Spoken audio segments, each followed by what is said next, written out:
Nadir. Bonjour à toutes et à tous. Alors, la liste des 25 joueurs qui seront concernés pour les 2 matchs qui nous attendent.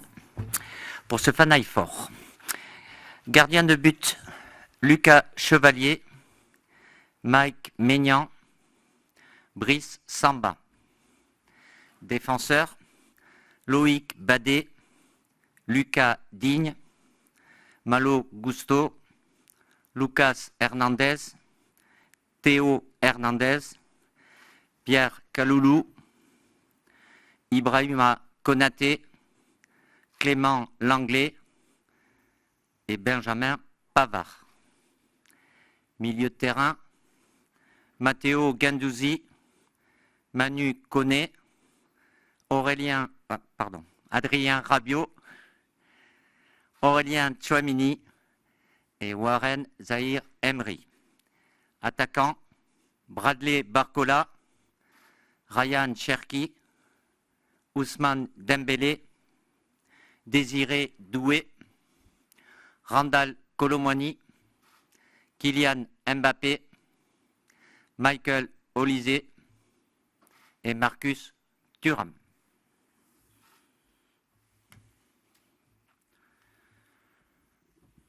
Bonjour Didier, Giovanni Castaldi pour la chaîne L'équipe. C'est la première convocation avec Léa pour Ryan Cherki. Qu'est-ce qui a motivé cette décision? Pourquoi maintenant? Et selon vous, qu'est-ce qui peut vous apporter? Merci. Pourquoi maintenant? Parce que je l'ai décidé.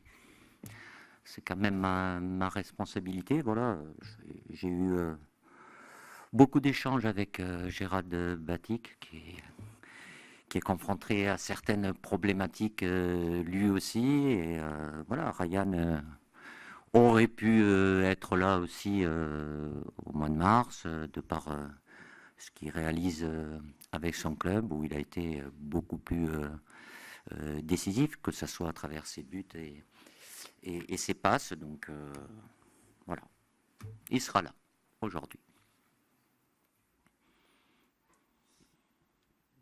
Hugo Delon, Oui. du journal L'équipe. À quel point, dans cette sélection de Ryan Cherki, le fait qu'il ait été convoité, entre guillemets, par l'Algérie a joué dans votre réflexion? Zéro. À aucun moment, vous avez pensé à ça? Zéro. Je n'ai jamais empêché un joueur de choisir ou de le bloquer et de l'empêcher d'avoir, pour ceux qui ont double ou triple maintenant, ça arrive aussi. Si je ne dois pas les prendre, je ne les prends pas. Ils ont la liberté, mais quand je les prends, c'est certainement pour nos besoins, mais pas pour les empêcher de faire autre chose, même s'il y a beaucoup de choses qui peuvent être dites à tort et à raison aussi, entre ce qu'on peut appeler du lobby ou lobbying. Voilà, chacun accordera de l'importance ou pas à ça, mais en ce qui me concerne, à aucun moment j'ai joué avec ça depuis que je suis sélectionneur. Quand je sélectionne un joueur qui a la liberté de pouvoir choisir différentes équipes nationales, je le prends quand j'estime que c'est le moment et que j'en ai besoin. Ça a été le cas avec d'autres joueurs. Il y en a de plus en plus de toute façon. Après, je trouve normal aussi, ça arrive avec d'autres équipes étrangères, qu'ils puissent être très sollicités très tôt, de plus en plus tôt, parce qu'ils sont bien organisés, ils font des fiches et ils les contactent de plus en plus jeunes. Il y en a certains qui font un choix très tôt aussi, c'est leur liberté. Et cette liberté, je ne jouerai jamais avec cette liberté-là. Bonjour Didier, Léo Hussmann de l'agence France Presse. Pour continuer sur Cherki, il était potentiellement, vous l'avez dit, vous avez parlé avec Gérald Batic, il pouvait participer à l'Euro Espoir un peu plus tard dans le mois de juin. Est-ce qu'il peut toujours potentiellement y participer ou sa convocation l'empêche? Non, c'est pas qu'elle l'empêche. Après, sans rentrer dans les détails, parce que Gérald aura sa propre communication. Je pense que vous le savez, au cas où, pour ceux qui ne le savent pas, le championnat d'Europe ne fait pas partie des dates FIFA. Donc, au bon gré des clubs, s'ils ne veulent pas libérer les joueurs pour différentes raisons, ce qui n'est pas forcément le cas pour Ryan et Lyon.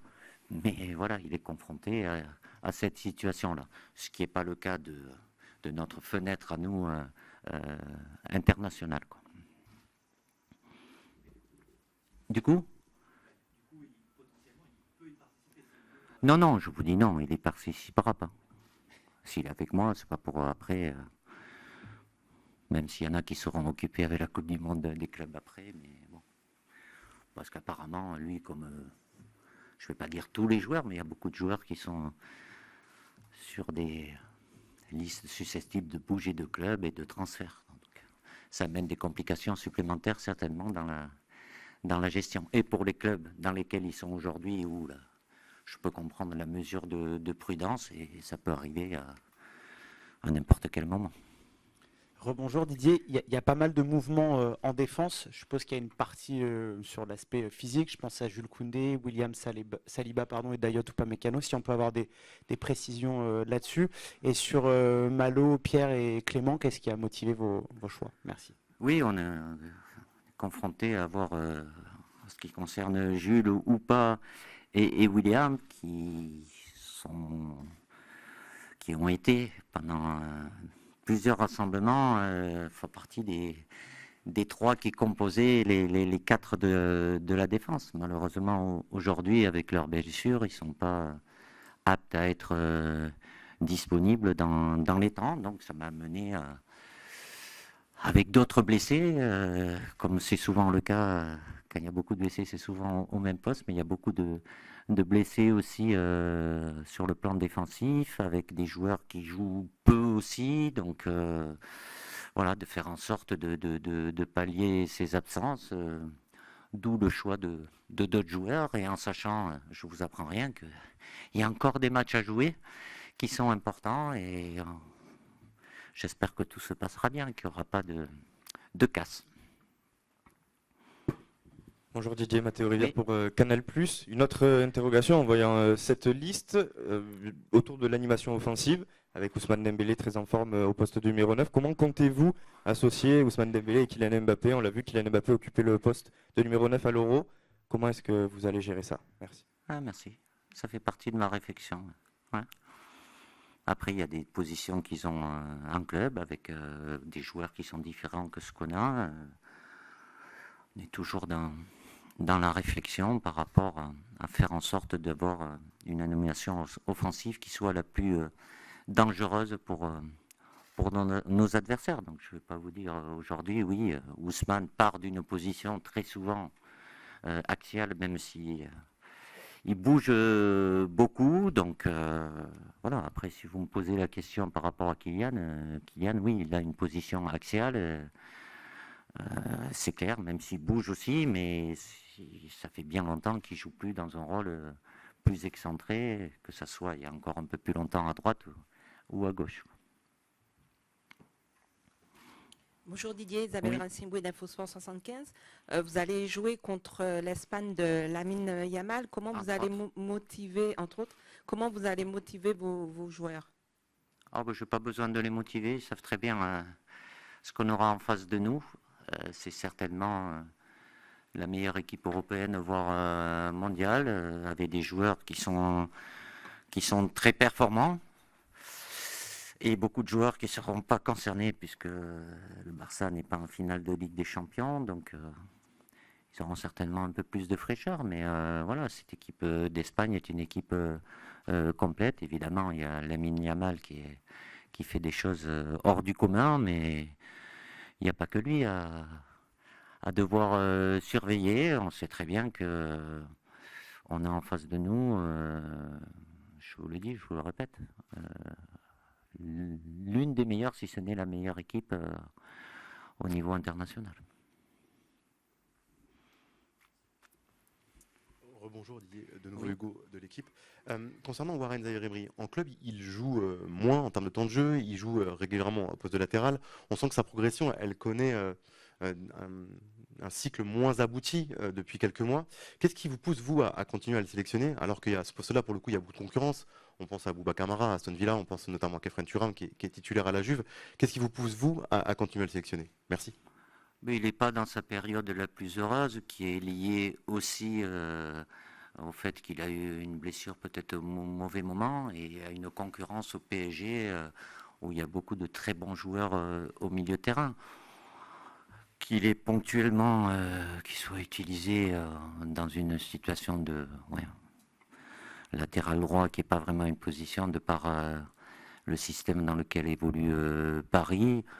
C'est un très jeune joueur. Une carrière, c'est jamais sans période un peu plus difficile. Il n'a pas perdu les qualités qu'il avait. Il peut moins les exprimer de par le temps de jeu, mais ça reste un joueur sur lequel je compte, qui a fait des choses avec nous, même s'il n'a pas eu énormément de temps de jeu aussi. Après, la concurrence, oui, évidemment, il y en a d'autres qui auraient pu, vous citer Kefren ou Bouba, vous pouvez en citer d'autres aussi. Mais c'est important aussi pour moi, non pas que et des changements, j'en fais, même si j'ai aussi à l'esprit d'avoir de la continuité, même sur d'autres joueurs plus importants. On peut les citer qui sont plus là aujourd'hui, comme Antoine Grisou ou d'autres, qui a eu Olivier Giroud qui jouait plus à Chelsea. C'est pas parce que c'est plus dur dans leur club que ponctuellement ils doivent plus venir en sélection aussi. C'est important pour les joueurs de savoir qu'ils ont mon soutien, et dans les périodes où ça va moins bien, c'est là aussi qu'ils en ont besoin. Alors j'aurais pu faire d'autres choix, je fais ce choix-là parce que j'ai confiance en Warren et le potentiel qu'il a. Mais c'est, je le répète, un très jeune joueur qui a fait des choses très très tôt. Et après, il peut avoir voilà, des périodes un peu de palier pour après continuer son évolution, quoi. Une saison sportive, c'est très rare que c'est, enfin 10 mois, oui, maintenant c'est un peu plus de 10 mois, où c'est 10 mois où ils sont au top de leur forme, quoi. Il peut y avoir des périodes qui soient un peu moins heureuses aussi. Bonjour Didier, Loïc Braillet, RMC Sport. Quel bilan tu fais de la saison de Kylian Mbappé? C'est à vous de faire les bilans. Elle n'est pas finie. Si on s'en réfère aux statistiques, il est dans les chiffres qu'il a réalisés sur les 4 dernières années au PSG, en sachant qu'il a changé de club. Il a la possibilité encore, puisqu'il a un des derniers matchs de championnat espagnol à jouer. Donc il a eu une période un peu plus compliquée pour lui, mais ça ne l'a pas empêché d'être toujours très très efficace et de faire partie des attaquants les plus efficaces d'Europe et du monde. Bonjour Didier. Sur votre gauche, Guillaume Trier, Beansport. Pour revenir à l'équipe d'Espagne, quels enseignements vous avez tirés de la demi-finale de l'Euro, et plus précisément sur Lamine Yamal? Je m'adresse un peu à l'ancien joueur. Comment vous défendriez sur lui et quelles consignes vous feriez passer à vos joueurs? Merci. Vous savez le nombre d'équipes qui a joué contre Lamine Yamal? Je n'ai pas vu une équipe qui a trouvé réellement la solution. Donc il a une capacité d'élimination, que ce soit en rentrant sur son pied gauche et en frappant, ou en débordant aussi. Sur ces joueurs-là, c'est faire en sorte de limiter son influence. Donc, évidemment, mais il n'y a pas que lui à surveiller sur cette équipe d'Espagne. D'un côté, il y a Williams, il y a Olmo, le milieu de terrain. Si c'est Morata devant ou Torres, voilà. Évidemment, même si c'était il y a un petit peu de temps, mais la demi-finale, dans l'analyse et tout ça, il n'y aura pas forcément les mêmes joueurs, mais cette équipe a toujours cette capacité au-dessus de la moyenne à avoir la maîtrise du ballon, vouloir lutter avec eux, et c'est pas renoncer à avoir le ballon, mais il y a peu d'équipes ou pas d'équipes qui ont pu rivaliser sur ce plan-là. Donc ça fait partie de leur qualité depuis énormément de temps, de par le profil des joueurs. L'avantage, ou ce qui est en plus aujourd'hui pour mon collègue Luis de la Fuente, c'est voilà, la vitesse qu'il a certainement en plus avec, sur le côté avec Lamine et Williams, ou d'autres joueurs qui qui amène encore plus de danger que peut produire cette équipe espagnole. Didier, bonjour. Arnaud Detout du Parisien. Dans 10 jours, le Paris Saint-Germain affrontera l'Inter de Milan en finale de la Ligue des Champions. Quel regard vous portez sur cette finale où plusieurs joueurs seront amenés à rejoindre l'équipe de France après cette rencontre? Merci. En effet, il y en a 7 qui sont concernés, donc ils pourront nous rejoindront que le lundi soir. C'est une finale, donc voilà, avec un club français et la possibilité évidemment pour le PSG d'être champion d'Europe. Donc je ne vais pas rentrer dans le pourcentage favori, pas favori. C'est une finale avec un contexte particulier. C'est le dernier grand match pour les matchs de club. Il y a la finale, il y a la Coupe du Monde après, derrière la Coupe du Monde des clubs. Mais voilà, un regard attentif et que les 7 qui soient concernés n'aient pas de soucis, surtout par rapport à ce qui nous attend derrière. Bonjour Didier, au centre juste là derrière les caméras. Oui. On voit les saisons sont de plus en plus longues, on voit que vous parlez beaucoup d'état de physique des joueurs. Est-ce que ça vous inquiète les saisons plus longues et la fraîcheur des joueurs que vous pouvez avoir et comment vous faites pour garder cette fraîcheur on ne fait rien, hein. De toute façon, pour ceux qui arriveront le lundi et qui avec un match le jeudi, les premiers qui arriveront, je ne sais pas combien, mais le plus possible, j'espère, parce que rajouter à ça, je parlais des contraintes que peut avoir Gérald Batic avec les espoirs. Moi, je suis confronté aujourd'hui, je ne peux pas lutter contre ça. Si certains clubs décident de libérer leurs joueurs le 2, qui est la date officielle, je ne pourrai rien y faire. Donc, ça sera le cas, ça ne sera pas le cas. Vous le saurez, c'est possible. Donc oui, les saisons sont de plus en plus chargées, calendrier, plus avec des compétitions supplémentaires, donc qui amènent à une sollicitation physique, la fatigue physique, on peut encore la quantifier, qui amène certainement à des blessures par moment et aussi une usure psychologique parce que oui, il y a un manque de fraîcheur, mais c'est pas moi qui vais régler le problème. Voilà, c'est toujours important, même si les différents syndicats se battent aussi pour que les joueurs aient une période de récupération, de repos qui soit minimum avant de pouvoir re-enchaîner. Mais dans la saison, de par évidemment la nouvelle formule de Ligue des Champions aussi, ils ont toujours été chargés les calendriers et les fenêtres internationales, elles sont de plus en plus courtes, donc je m'adapte, mais forcément les joueurs sont très très sollicités, certainement trop, mais c'est pas d'aujourd'hui que on tire un peu la sonnette d'alarme. Est-ce que ça va aller dans le bon sens? Je le souhaite pour les joueurs en tout cas, et leur intégrité physique et psychologique. Bonjour, Antonio Torres de l'agence de presse EFE, l'agence de presse espagnole. En revenant sur l'Espagne, vous avez joué contre la Grande Espagne aussi entre 2008 et 2012.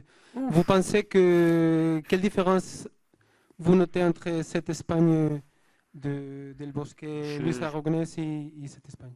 À cette époque-là, c'est une Espagne qui a gagné puisqu'ils ont enchaîné champion du monde et champion d'Europe.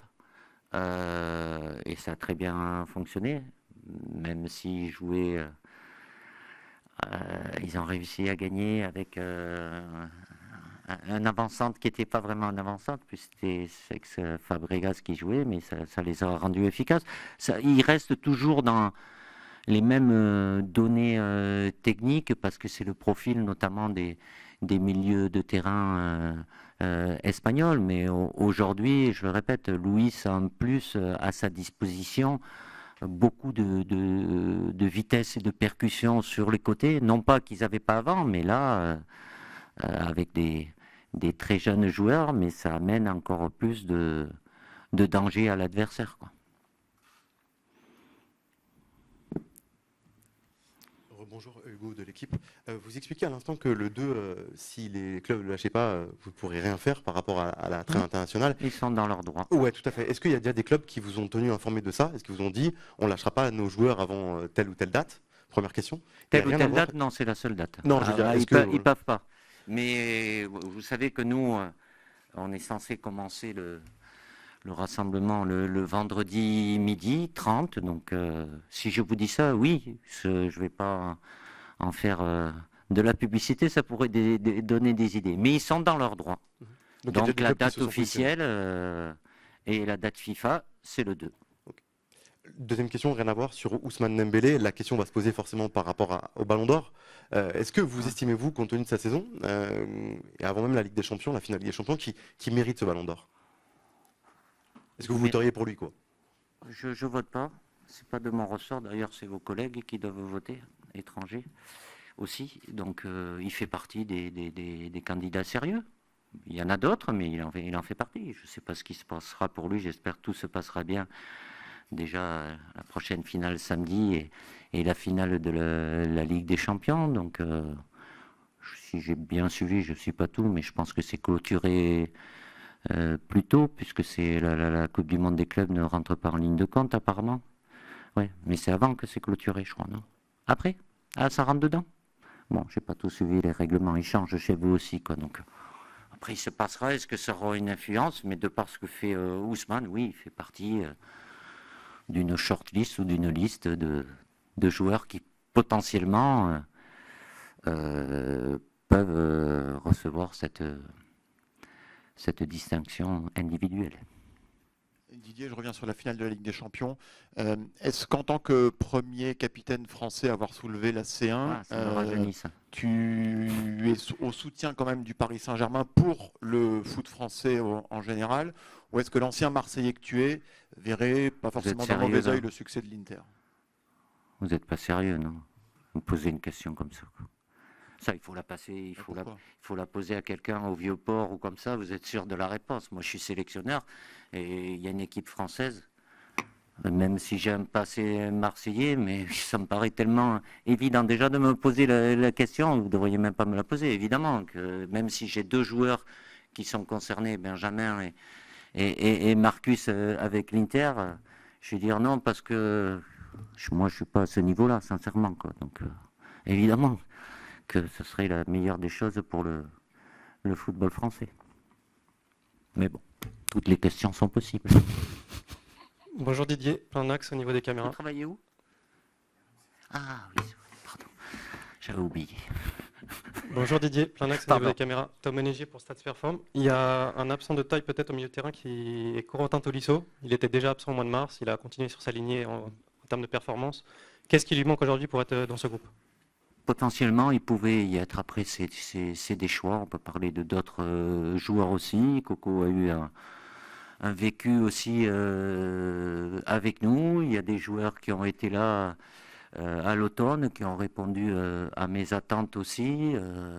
Il clôture une belle saison, même s'il a eu un petit souci physique dernièrement. Mais à lui de continuer. Après, oui, évidemment, il y a de la concurrence, beaucoup au milieu aussi. Je fais des choix, mais évidemment que j'ai suivi sa saison et par rapport à ce qu'il faisait avant, même si lui aussi, il évolue dans un poste différent, où j'ai évidemment du monde aussi, mais à lui de continuer sur la saison prochaine.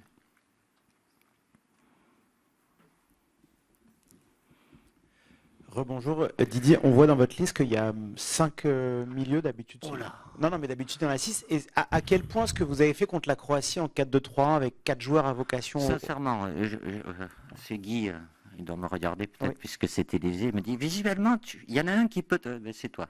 Il y en a un qui peut te poser la question, il n'y en a que 5. Alors j'aurais pu en enlever 2 des attaquants et Désiré, faire basculer.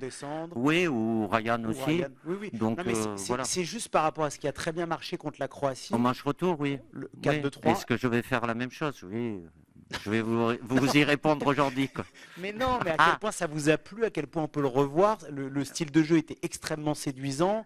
Ça s'est bien passé, l'équipe était équilibrée. C'est bien, c'est agréable. Ça arrive parfois. Oui, parfois.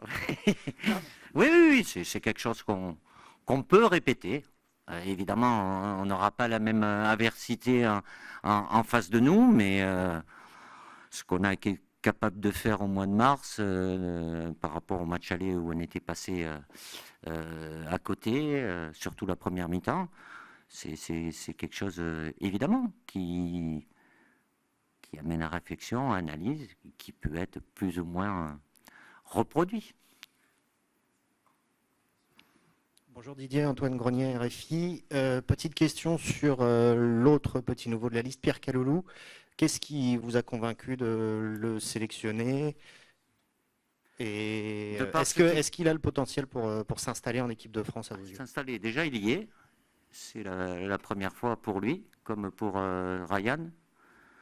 Malo, lui, il est déjà venu une fois, mais il a eu une sélection. Donc c'est des jeunes joueurs aussi, mais Pierre fait une belle saison avec la Juve. Il avait été, avant qu'il ait quelques soucis physiques, il avait été très bon aussi avec le Milan AC. Il a la capacité à pouvoir être utilisé lui aussi, qui est intéressant à deux postes, que ce soit défenseur central, même si la Juve il joue plus dans une défense à 3, mais être latéral droit aussi.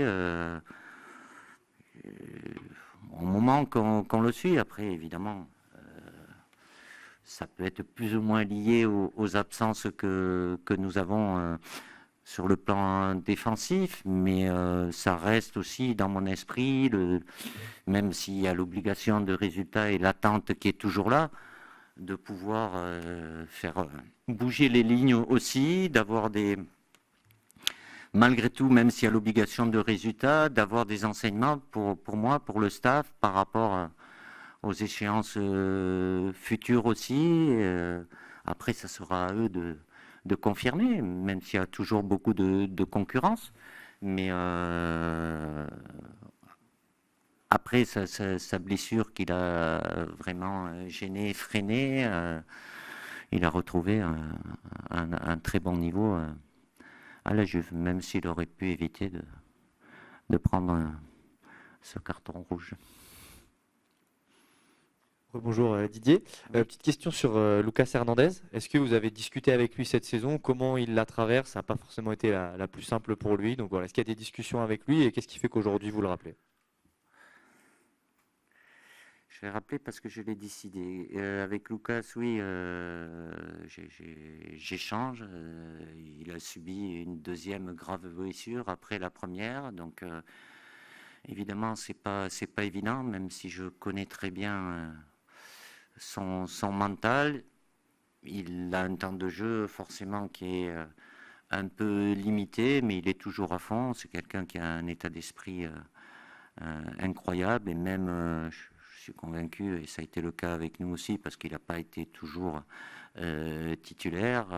C'est un élément important, donc je pense que ça va lui faire très plaisir, même s'il a avant 2 échéances importantes. Mais c'est un joueur qui, voilà, s'il n'avait pas eu ces 2 blessures graves, il aurait certainement beaucoup de sélections en plus, quoi. Et on va prendre une dernière question avec Hugo Delhomme de l'équipe. Bonjour. Concernant de nouveau... Ça dit 5-6 fois bonjour. Ouais, je suis un garçon poli. Concernant Ryan Cherki, sur son profil technique, je voudrais revenir là-dessus. C'est un profil technique très singulier dans le foot moderne. Il peut jouer à plusieurs postes. Vous, sur l'utilisation... Comme d'autres. Certes. Vous, sur l'utilisation, comment vous l'imaginez? Est-ce que vous le percevez comme un joueur axial? Est-ce que vous le percevez comme un joueur de côté? Et comment on fait pour intégrer un joueur de ce type, un joueur au style singulier, dans un collectif? Singulier, ça veut dire à part. À part. Oui, mais il s'inscrit toujours dans un collectif. Après, il a des capacités individuelles à pouvoir faire des différences de par le dribble, la passe. Je ne vais pas l'inventer. Tout dépend des systèmes, mais il est utilisé surtout dans 2 positions. Soit c'est légèrement excentré sur le côté droit, même si je ne suis pas convaincu que c'est la position qu'il préfère. Évidemment, c'est être au cœur du du jeu, avec des avantages et des inconvénients, mais qui garde sa créativité, sa spontanéité, en étant le plus naturel possible. Évidemment, c'est une étape importante pour lui, qui demandera confirmation. Je ne sais pas de quoi sera fait son avenir, même s'il en a parlé un peu, mais je ne suis pas dans le secret de ses choix professionnels, mais c'est pas un joueur singulier. Pour moi, c'est un joueur qui a des capacités d'élimination, de créativité, qui ont pu, dans des périodes, énerver aussi, parce que c'était pas toujours forcément efficace, mais il faut surtout qu'il garde ça, parce que ça fait partie de sa qualité première. Après, dans le travail collectif, défensif, ça a été pire. Il y a encore des choses certainement à améliorer, mais le plus important, c'est quand il a le ballon et ce qu'il est capable de faire. Merci. Donc on se retrouve dans 9 jours. Bonne finale de Coupe de France, samedi à 21h, à laquelle Didier assistera évidemment, comme tous les ans. Et vous aussi, peut-être. Merci.